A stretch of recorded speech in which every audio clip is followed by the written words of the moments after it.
To my channel దుర్గాస్ world. Hi అండి, అందరూ ఎలా ఉన్నారు? బాగున్నారా? అందరూ బాగున్నారని అనుకుంటున్నా. నేను కూడా చాలా చాలా బాగున్నాను. ఈరోజు నేను కిచెన్ క్లీనింగ్ వీడియో అయితే అప్లోడ్ చేస్తున్నానండి. కిచెన్ వీడియో లాగ్ అండి ఇది.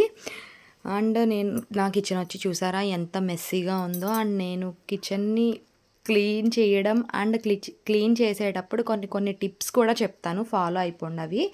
ఆ టిప్స్ ఫాలో అవుతూ కిచెన్ని మనం ఆర్గనైజేషన్ చేసుకున్నామంటే చాలా చాలా నీట్గా ఉంటాయి, పురుగులు అవి కూడా దరిచేరవు.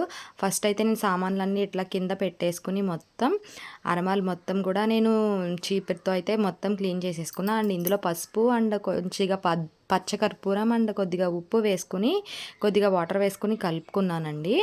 కలుపుకొని ఇట్లా నేను చిమ్ముకున్నా మొత్తం మూలల్లో అంతా కూడా.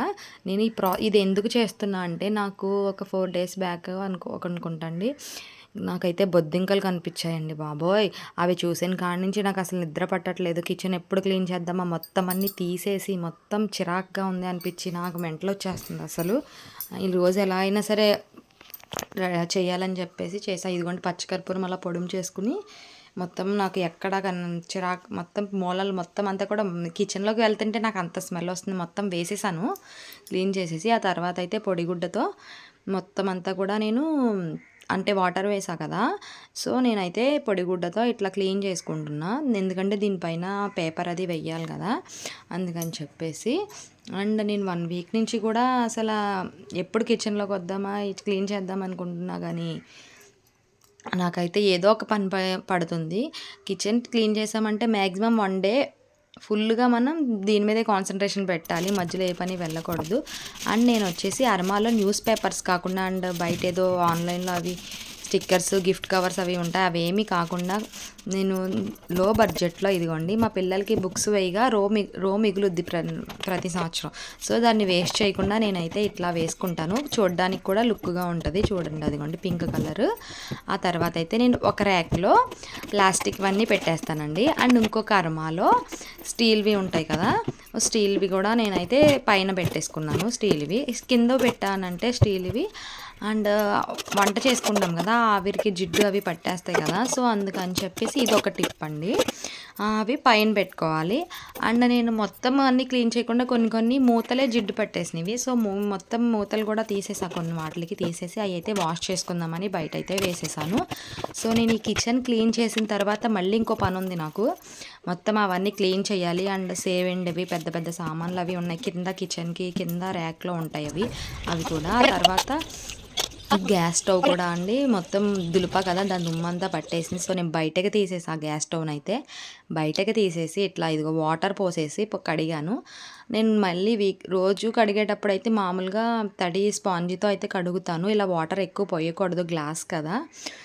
ఇదేంటంటే ఇట్లా ఎక్కువ దులిపినప్పుడు 2 monthsకి ఒకసారి అట్లా అయితే ఇట్లా వాటర్ పోసేసి నీట్గా అయితే గ్యాస్ స్టవ్ కడిగేసుకున్నా. తర్వాత అయితే పొడిగుడ్డతో తుడుచుకున్నానండి. అప్పుడప్పుడు ఇట్లా ఎక్కువ వాటర్ వేసి కడుగోవడం వల్ల నీట్గా ఉంటుందని చెప్పేసి ఆ తర్వాత స్టవ్ అయితే నేనైతే పెట్టేసుకున్నాను అక్కడ. అండ్ పెట్టేసుకున్న తర్వాత ఏంటంటే ఇప్పుడు పిల్లలు వచ్చేసారు అండ్ భోజనం వంట చేయాలి వాళ్ళకి. వాళ్ళు 12కి వస్తారు, 12కి అయితే వచ్చేసారు. సో అప్పుడు నేను వంట స్టార్ట్ చేశాను, ఎందుకంటే 1 hour టైం ఉంటుంది, 1/2 hourలో వంట ఫినిష్ చేసేయాలి ఇప్పుడు. ఆ తర్వాత అయితే నీట్గా స్టవ్ అయితే సెట్ చేసేసుకుని రైస్ అయితే కడిగి పెట్టేసి, నాకు కొంచెం దుమ్మది పట్టేసింది గొంతుకులో అని చెప్పి హాట్ వాటర్ అయితే కాసుకున్నానండి. హాట్ వాటర్ తాగేసి వంట ప్రిపేర్ చేసేసి పిల్లలకైతే లంచ్ పెట్టేశాను, వాళ్ళు తింటూ ఉన్నారు. నేను ఇంకా నా వర్క్ అయితే స్టార్ట్ చేశాను, ఇది ఎలా అయినా కంప్లీట్ చేసేయాలని చెప్పేసి. ఇదైతే నేను ఫినిష్ చేసే వరకు నేను అసలు భోజనానికి కూడా వెళ్ళను అలాగనమాట. అదిగోండి మొత్తం సర్దేశా కదా. ఇప్పుడు ఏంటంటే కొన్ని సామాన్లు అవి తీసేసాను, ఖాళీ అయినవి అవి అని చెప్పేసి. గ్రాసరీస్ తెస్తారని మా హస్బెండ్కి చెప్పాను తీసుకురమ్మని. ఆయన తీసుకురాగానే ఇంకా నేను ఇవన్నీ ఫిల్ చేసేస్తాను, ఈవినింగ్ ఫిల్ చేసేసి పెడతా. అది మా అత్తయ్య గారు మా మావయ్య గారు అండి. అండ్ హాల్లో మేకులు అవి కొట్టద్దన్నారని ఓనర్ నేను అక్కడ పెట్టానండి ఫోటో. ఆ తర్వాత కొన్ని జల్లెళ్ళు అవి ఉంటాయి కదా, అవి అట్లా నాకున్న చిన్న స్పేస్లోనే నా కిచెన్ని ఇంత క్యూట్గా ఆర్గనైజింగ్ చేసుకున్నాను. నేను ఆ కిచెన్లో నేను తప్ప ఇంకెవ్వరు రాలేరు, నా బాడీ నేను కొంచెం సన్నగా ఉంటా కదా, సరిపోతాను. ఒకళ్ళని మించి ఇంకొకళ్ళు ఉండలేరు ఆ కిచెన్లో. అండ్ మనది కూడా చిన్న వంటే కాబట్టి నాకైతే సరిపోతుందండి ప్రస్తుతం. తర్వాత అయితే నేను సామాన్లు మొత్తం కడిగేసుకుని మొత్తం అట్లా ఆరబెట్టేశాను బయట. ఆ తర్వాత ఆరబెట్టిన తర్వాత మళ్ళీ వాటిని షిఫ్ట్ చేసి ఎండలో పెట్టానండి. ఆ లోపలంతా చెమ్మ అది ఉంటుంది కదా, అది పెసరపప్పు కొంచెం చూసుకోలేదు, లోపల ఉండిపోయింది, అది కొంచెం ఎండలో పెట్టా. ఆ తర్వాత ఇంత క్లీనింగ్ చేసిన తర్వాత ఫ్రెష్ తలస్నానం చేయకపోతే ఎట్లా ఉంటుంది ఇంకా అని చెప్పి నేనైతే కుంకుడుకాయ పులుసు పెట్టి తలస్నానం అయితే చేసా. ఫైనల్లీ లంచ్ చేసేటప్పటికి 2 అయింది. నా ఫేస్ చూసారా ఎంత డల్గా ఉందో. ఎప్పుడు తింటానా పేగులు మొత్తం ఆకలి ఆకలి అని అరుస్తున్నాయి. సో నేనైతే భోజనం చేసేసా, ఏదో ఓపిక తెచ్చుకొని భోంచేసా. అండ్ నా వీడియోని మీకు నచ్చినట్లయితే లైక్ చేయండి, అండ్ కొత్తగా చూస్తున్న వాళ్ళైతే సబ్స్క్రైబ్ చేసుకోండి. నేను చెప్పిన టిప్స్ మీకు ఉపయోగపడతాయి అనుకుంటున్నా. అంతే ఈ video. Bye bye. Thank you for watching.